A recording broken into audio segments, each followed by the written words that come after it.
今天放量收了个高点啊，这个是好情况。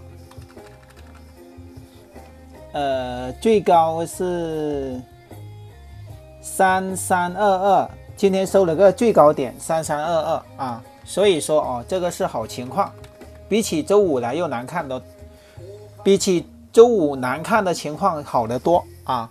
所以说哦，接下来的话，这个大盘哦，至少说在今天这个情况下是能偏乐观的啊。我们再看一下那个，我看创业板的量能也放出来，但是创业板收的不怎么样啊。看着上证50啊，上证50放量啊，上证50跟这个恒生指数收的一样啊，恒生指数也是缩量，收个小十字星。今天指数没怎么涨，但是个股涨得很多啊！今天竟然有将近300家涨停啊，大多数是6开头和0开头的会相对多一点相对多一点，就是0开头和6开头的有几百家，将近300家股票啊，非常好啊！随便很多的股票出现了连板，应该现在是补涨。最近网络上新的一个什么中证500啊，说网络上卖火了，这个是个基金啊，以前那个微盘股，咱们 A 股里不缺乏各种沪深300说这个中证500比沪深300有什么优越性啊，当这个市场全面火的时候，这个赚钱效应可能就那么几天啊。我看见当初的这个512880啊，这是券商 ETF 就火几天横盘。再看一下那个科创50 ETF 啊，有几个啊，这还算给了一次反抽，我认为这是下跌趋势啊。科创50 ETF 这个市场上有人特别吹这种 ETF 怎么样，那现在最近的这个沪深中证500啊，我看中证500有 ETF 没有？有，这里也有一个啊。这中证500 ETF， 这新上市的，我不知道他拿的是什么啊。总之最近的中小盘个股涨得很多，连续板的股票很多啊。现在这种行情比15年的牛市还牛啊。虽然说指数没怎么涨啊，我们就从10个点的股票你来看最多有10几个涨停板的，我随便敲，我看一下这都不够，连板的很多1、2、3、4、5、6、7、8、9、10、11、12、13、14、15、16、17个涨停板这个也很多个17个，这不算多，我看一下能不能找到最多的有一个。最近的连板的非常多，1、2、3、4、5、6、7、8、9、10、11、12个涨停板1、2、3、4、5、6、7、8、9、10、11、10连板的股票很多，还有一个更多的1、2、3、4、5、6、7、8，最近的很多的股票都能连续涨停，都是一些6开头和0开头的创业板的连板的不多最近的赚钱效应是在这个中小盘这个感觉很多人觉得创业板的赚钱效应还有北证就歇菜了，1、2、3、4、5、6、7、8个涨停板。我今天还看到有一个涨得最多的，我忘了是哪一个总之到处都是连板的股票都是这样的我就不看了到处都是1、2、3、4、5、6、7、8、9、10，加上这个10都20个涨停板最近炒作的一些并购重组的怎么样不管了。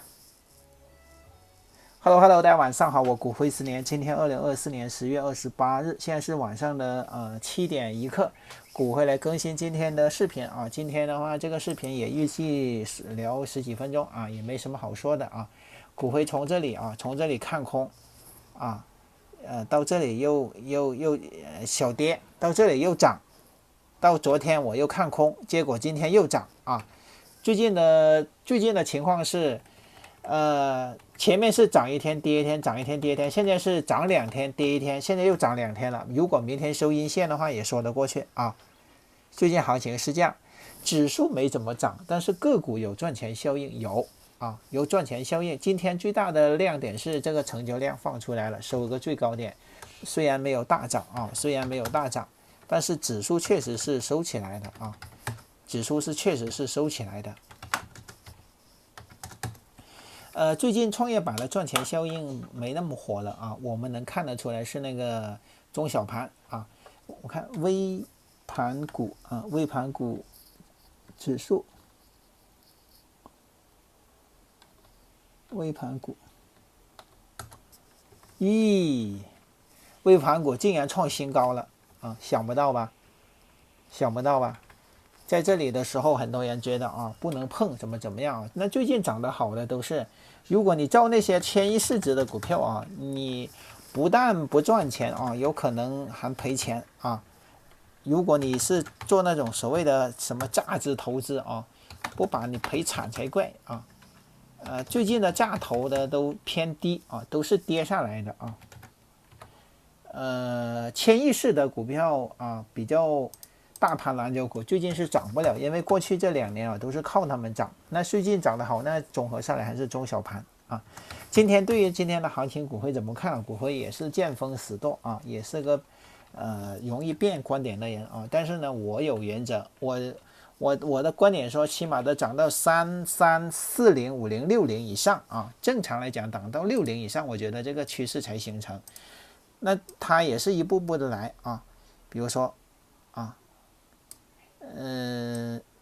大概到这里3360涨到这个趋势上的时候啊，它不下来也有可能，随着时间很久了，它来一个拐弯上去也有可能啊。那国家队划线让它上就能上。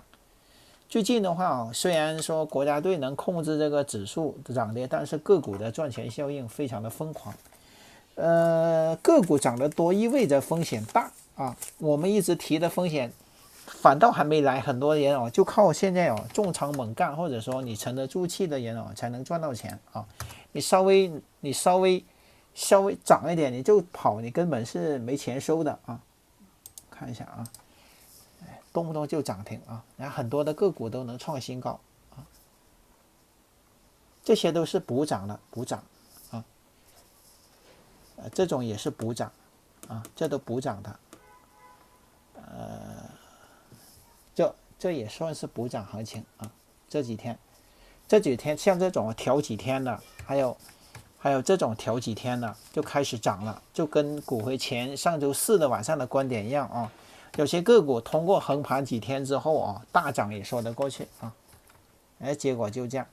像我觉得这种1次、2次、3次拉升，量能跟不上，很多的个股也是不断的在做顶。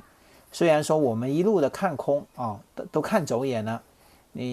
现在它还继续涨啊，你依然的可以坚持那个看空的观点，可以。如果非得说理性客观一点，我觉得就是风险越来越大啊，只能这么说啊。像这种北证涨上天，特别是中小盘的个股啊，动不动就涨停哦，人家有赚钱效应啊，动不动就几个涨停板啊，大把人家那些胆子大，无量涨停。最近呢啊，微盘股、小盘股动不动就涨停，2个板就相当于创业板啊，动不动就涨停。你随便看，随便翻，1、2、3、4个涨停板，想都不敢想啊。这行情不比15年的香吗？肯定香。这些爆炒过后的涨得少啊，挖坑的啊，业绩差的也涨啊。不管你什么3季报，我们先拉一波再说啊，集体涨啊。看到4连板可怕，业绩差成马了啊，也照样涨，天天涨啊。最近的行情哦，我觉得是微盘股、中小盘涨得好。如果你拿对中小板啊，那可能你的收益还不错。很多的人哦，感觉之前股会说过一个观点哦，一轮牛市下来啊，大多数的涨幅都差不多，好的话能翻3到10倍。中间数啊，比如说这次的中间值翻3倍哦，大多数的股票都能翻3倍。我看这能翻几倍啊？这就多了，这3块27倍啊。像这个呢，这个平台11，现在27，准备3倍了啊。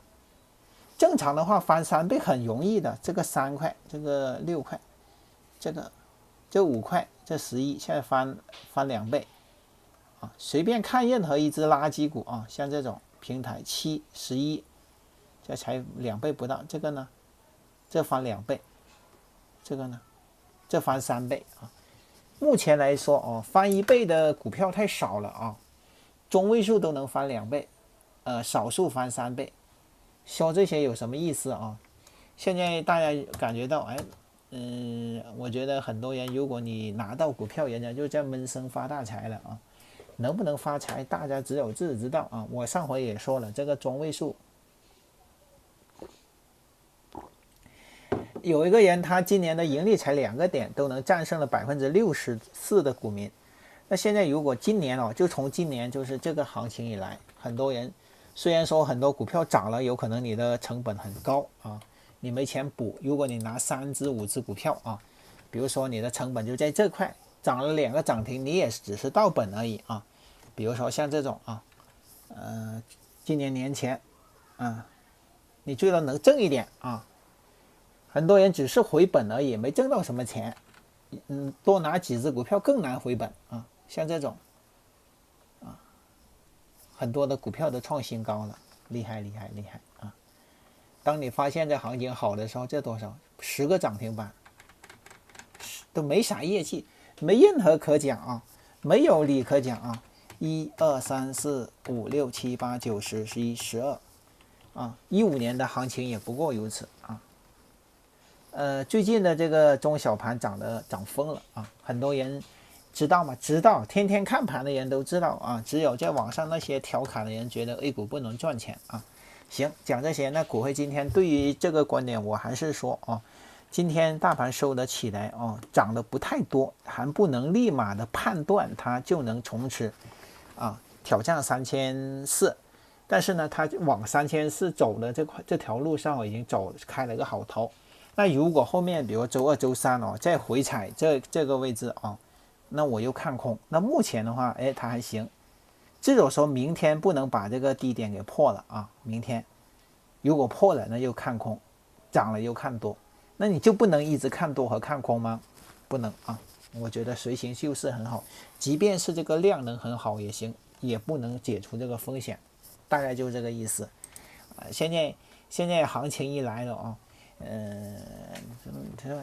像周5的时候收的可难看了，今天又收起来，收了个高点，大家觉得很多的个股又好看了。现在个股很好看，大家看每一个都涨在天上，怎么做？那意味着你要付出更高的成本啊。那如果风险来的时候，你能不能第一时间跑？你的仓位是多少啊？每个人都息息相关。股汇的有什么好的应对方法吗？没有啊，没有啊。我还是觉得这块时间，虽然说我会变空变多，多变空啊，看空不做空，看多不做多啊，这就是 A 股的这种尿性。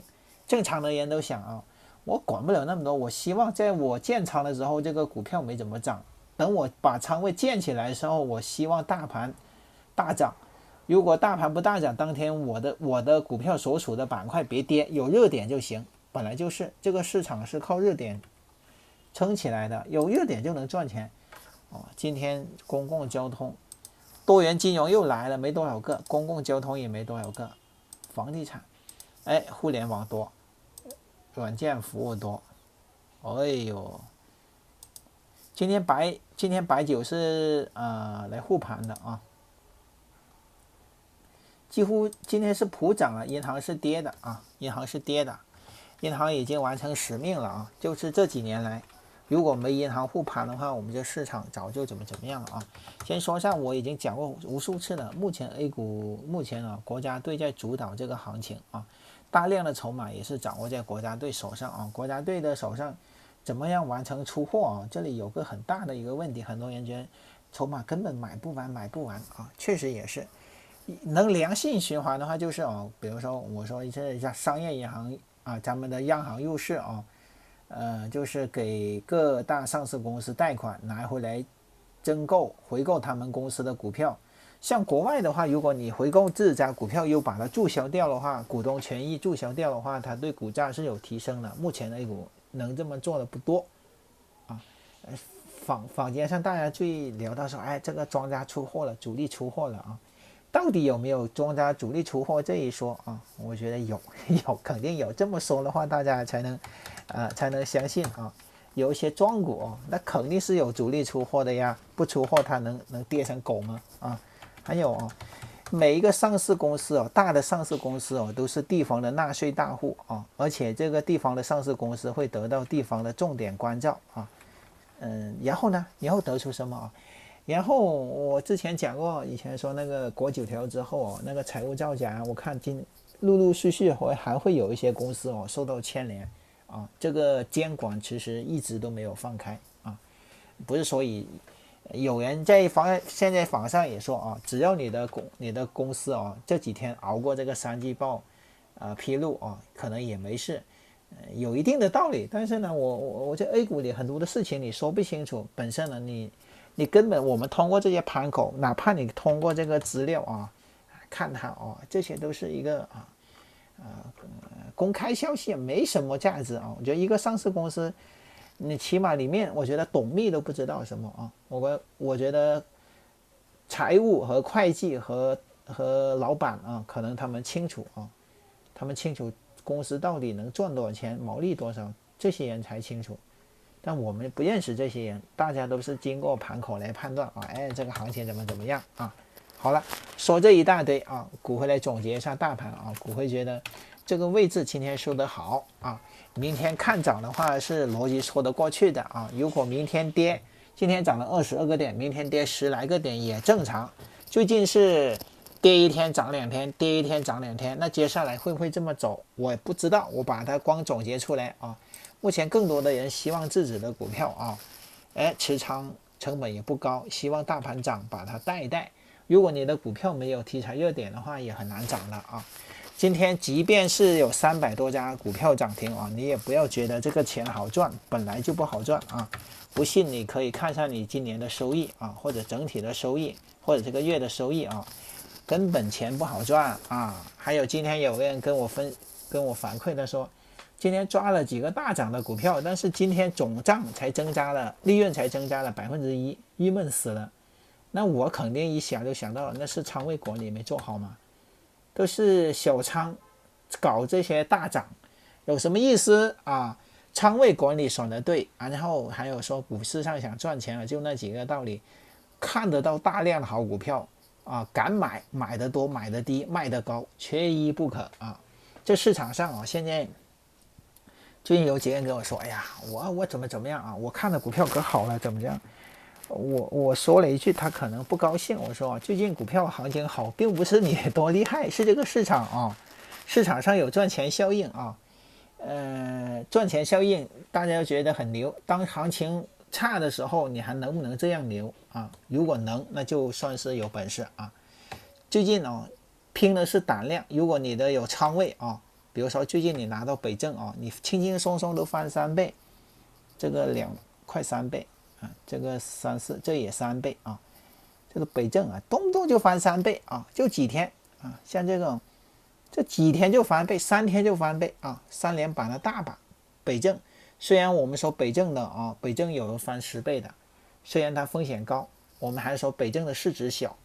还有人讲这个北证周末出了个消息说以后以前那个连续竞价的，以前窗口指导的，还有说这些规则从来都没有了没有了，全部取消了。其实我们能感觉到国家在对这个股市呵护上是竭尽了一切的手段希望这个民间的资本进来。坊间传的说是居民储蓄有140还是130多万亿真正其实属于大众老百姓的或者说个体的钱并不多，很多的资金还是掌握在少数人手里。